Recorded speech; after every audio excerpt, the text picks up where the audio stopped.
Now I want you to turn over to John chapter 1, verse number 2. John chapter 1, verse number 2 says this.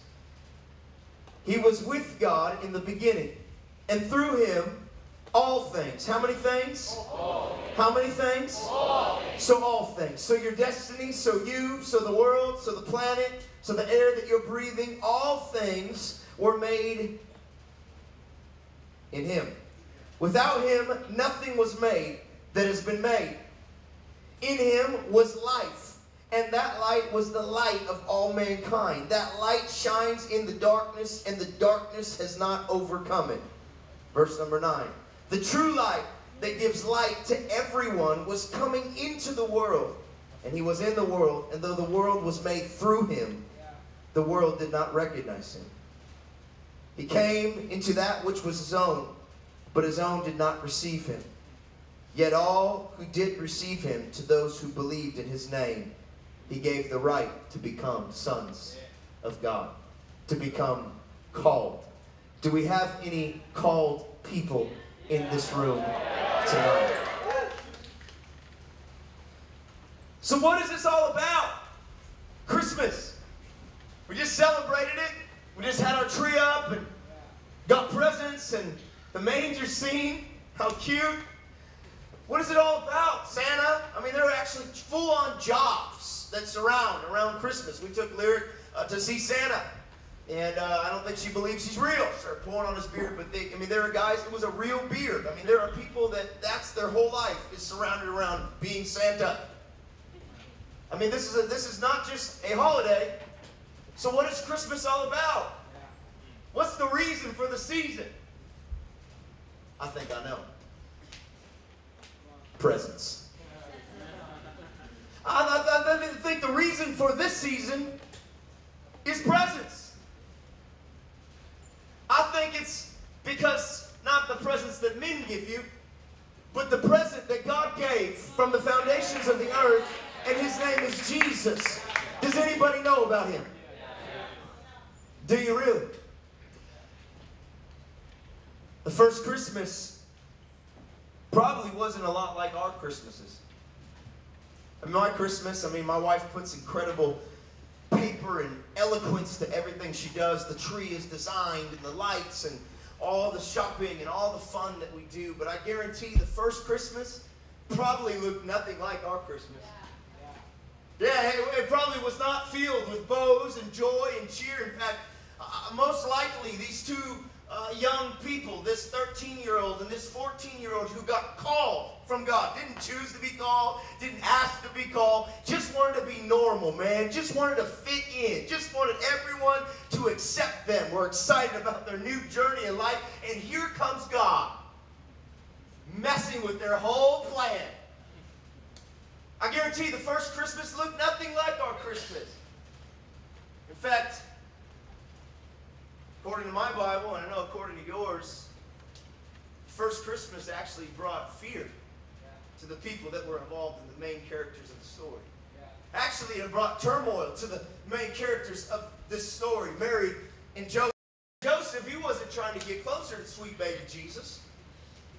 He was trying to find any way he could to run as fast as he could away from the call that he had gotten. Can I tell you this? In this story lies a deep understanding about the King of the universe. You see, the God that we serve, many times when he gives gifts, they'll freak you out before they give you joy. The gifts that God gives, many times before you embrace them and experience them, you run as fast as you can from them.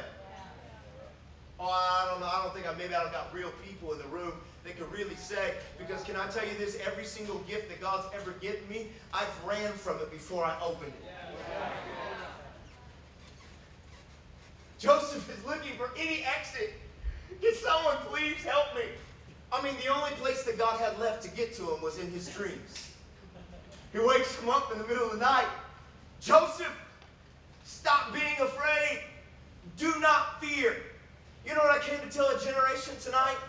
that the gifts of God will freak you out before you can embrace them. But there is a God who says, do not fear. Do not be afraid of what I have, because I give good gifts.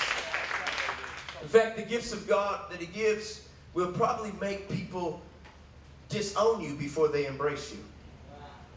It will probably make others run from you or hide from you.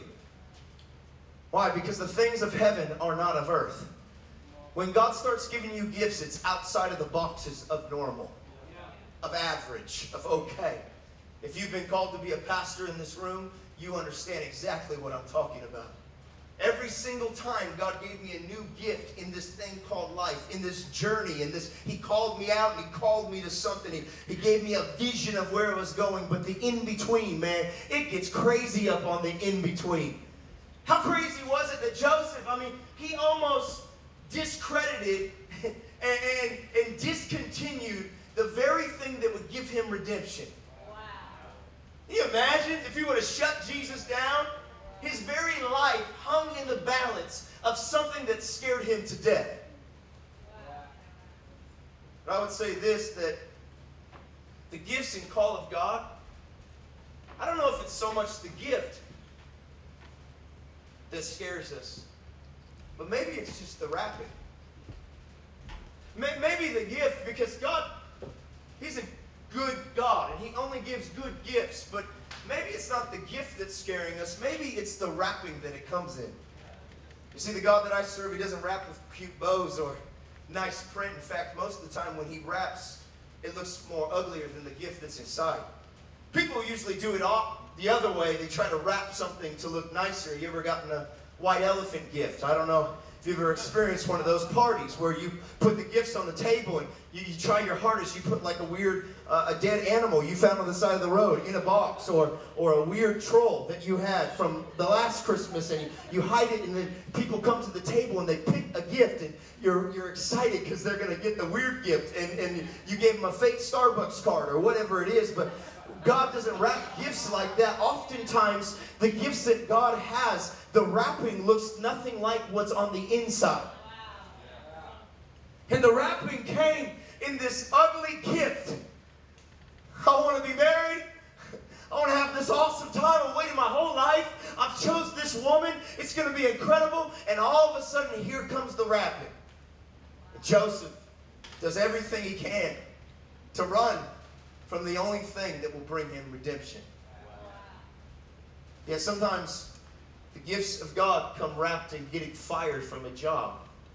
Sometimes the gifts of God come wrapped in getting your building shut down and they're going to bulldoze it to the ground. Sometimes the gifts of God come through a miscarriage or a life-altering thing. Sometimes the gifts of God come in the person that you never thought you could live without just left you.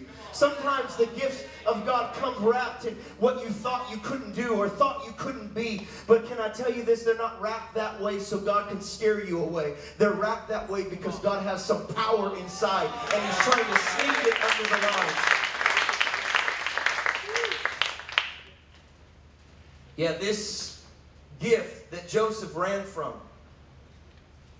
it scared the devil to death. In fact, he sent all hell against this gift.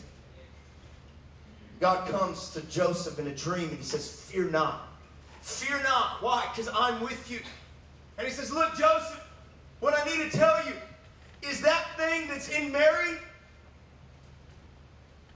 I started it.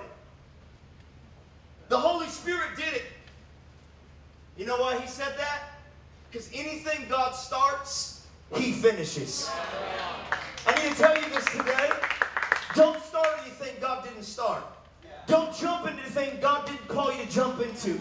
Look, I used to want to preach so bad. I used to want to minister so bad. I used to want to be at this camp and that camp. And God said, it's not time yet. It's not time yet. Because if you went there without me, it wouldn't work. It wouldn't happen. No one would find me. But there is a time coming. If I started it, I finish it. If I started it, I finished it. Can I tell you this? Quit worrying if God spoke it into existence. He's the author and He's the beginning and He's the end. What do you have to worry about? If I started it, I'll finish it.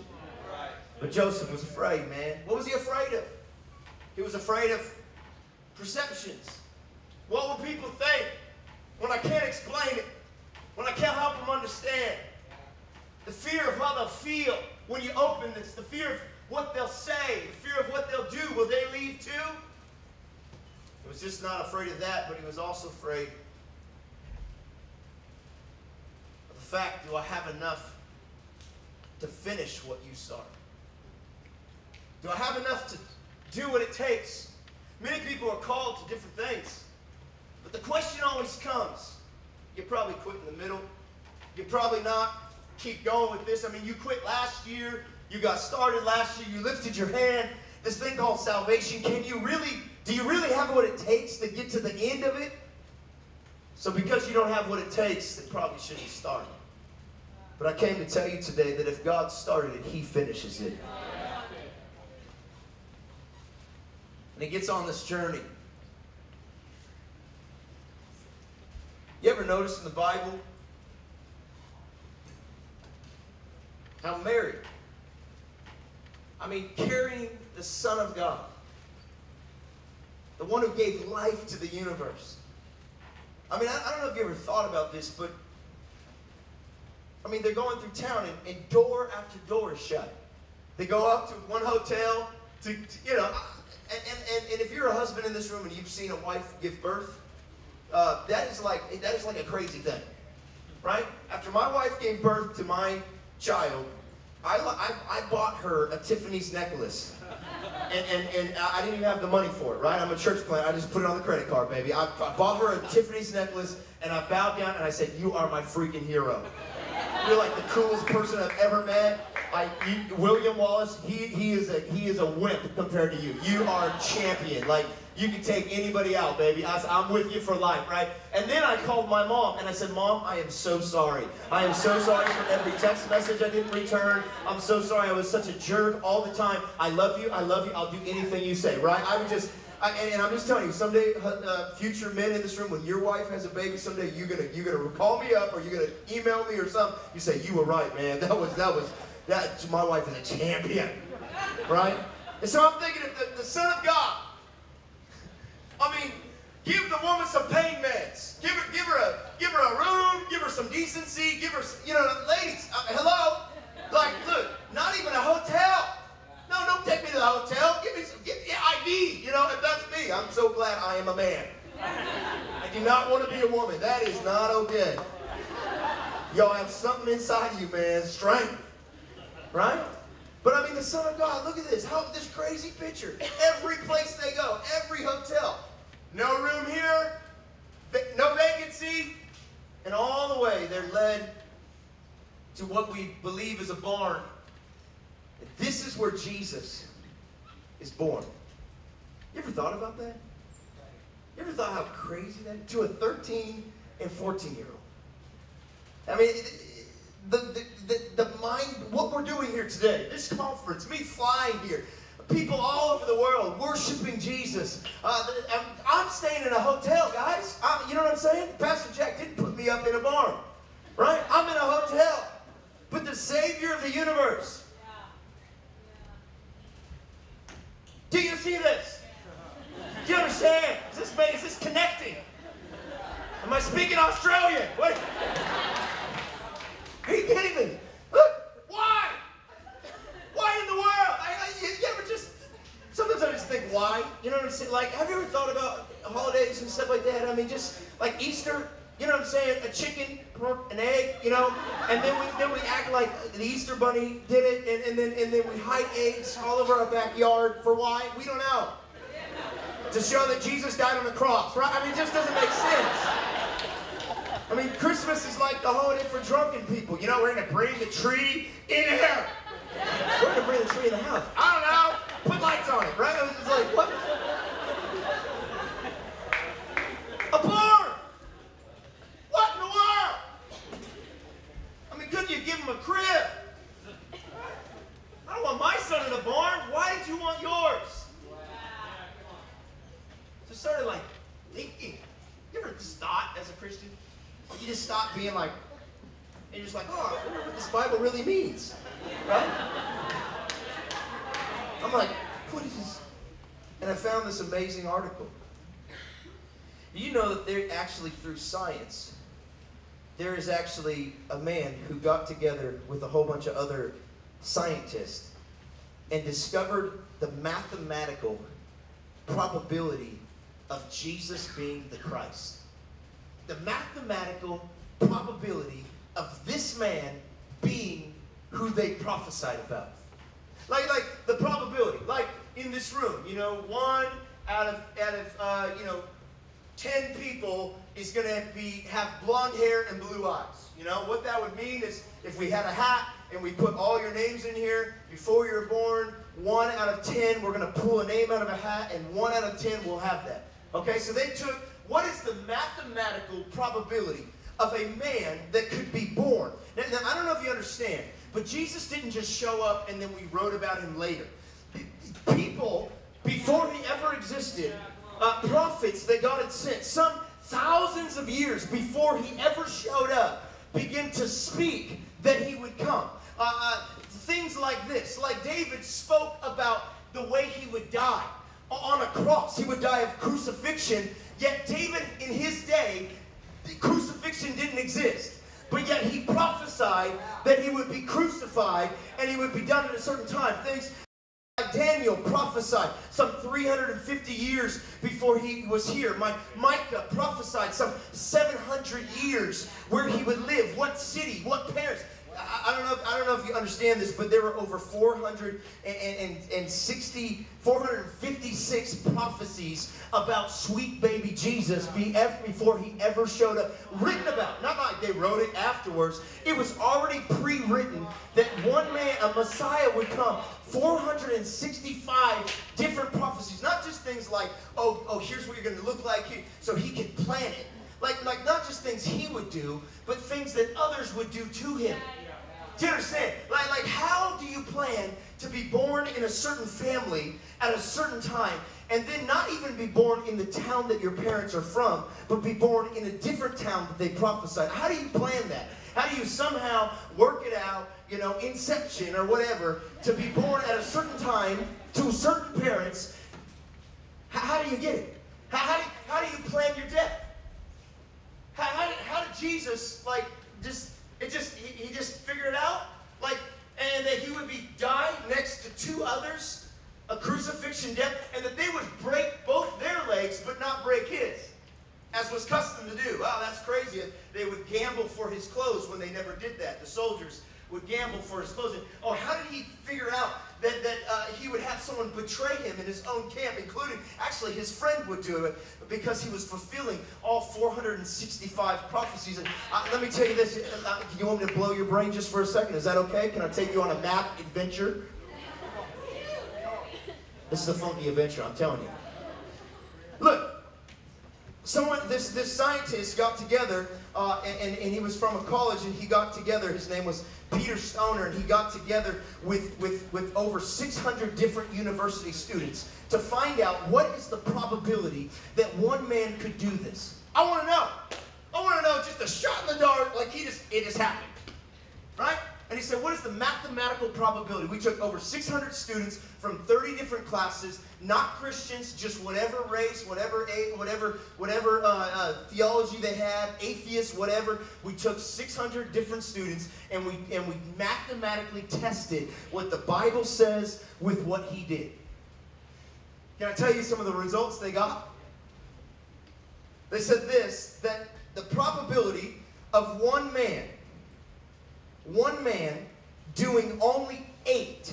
He did 456. The probability of one man accomplishing 8. You know, like 1 out of 10 you pull out of a hat. The probability of one man accomplishing 8 would be like if you took the state of Texas, which we could say that's 2 of New Zealand's, okay? 2 of New Zealand's. If you took the state of Texas, I got my Kiwi friend here, he helped me with that. 2 New Zealand's and just Texas, that's our biggest state. And then you piled what we call a silver dollar, which is about that big. You piled them 2 feet, or what was it, 60 centimeters high across the whole state of Texas, or 2 New Zealand's. You put 60 centimeters higher, you put quarters all over the whole thing. this big, and then you blindfolded someone. You marked one of them. You blindfolded a man, spun him around 100 times. No, not 100 times, but you spun him around. And you said, all right, you can go to the left, you can go to the right, you can go up, you can go down. But here's what you got to do. You have one shot to pick out the quarter I've put in all of that. That's the probability of one man accomplishing 8 of them. Can we go deeper? Can I take you on a math adventure? Look. They said, okay, we have to get a bigger number because we want to know what it's like if one man could accomplish 48 of them. 48 of the 456. 48 of them, to accomplish 48 of them, he said, if you took electrons, which I've never seen an electron, probably you haven't either, but you can't even see with the naked eye, right? I know we have some scientists in here. If you took electrons and 1 inch wide, and you put them inside, electrons, they're the smallest thing that we have, put them inside this. He said it would take you to count all the electrons if you counted 250 of them per minute. You were that fast of a counter. 1, 2, 3, 4, 5, 6, 250 of them per minute. To count the number that would fit in this big of a space would take you 19 million years. Okay? This big. Now, here's what I want you to do. We're going to mark one of them, and then we're going to mix them up. And one blindfolded man has to pick out the one. He's got one shot that we marked. That would be the same mathematical probability of him accomplishing 48 of them. But Jesus, look, at the end of the book, the guy writes, if you don't believe in Jesus, you're an idiot. That's what he wrote. He said, we've all come up with an atheist, everybody included. He said, in fact, actually at the beginning of the book, they put out this thing that if you can prove that there's any other deity that you worship that has accomplished as many prophecies as Jesus, we will give you a $1,000 check sent straight to you. And actually, there's a guy named Josh McDowell. This is how he got saved. He started trying to prove that Jesus wasn't Lord, and he found out he couldn't, because Jesus is who he says he is. Look, I love Easter, right? I can't wait to preach at Easter in my church, because it's like epic, man. 300, like Jesus coming out, getting the keys, kicking Satan in the face, dying, death, resurrection, the cross. I can't wait, I'm going to find the longest haired person in my church and make him be Jesus for Easter, right? I can't wait. But I was kind of like, I don't know about Christmas, But I'm realizing that this wasn't a little baby that came to hang out with us. This was the most epic, crazy prison break that ever took place in the history of time. It's been pre-planned and pre-posed that you would have purpose because of this moment. Jesus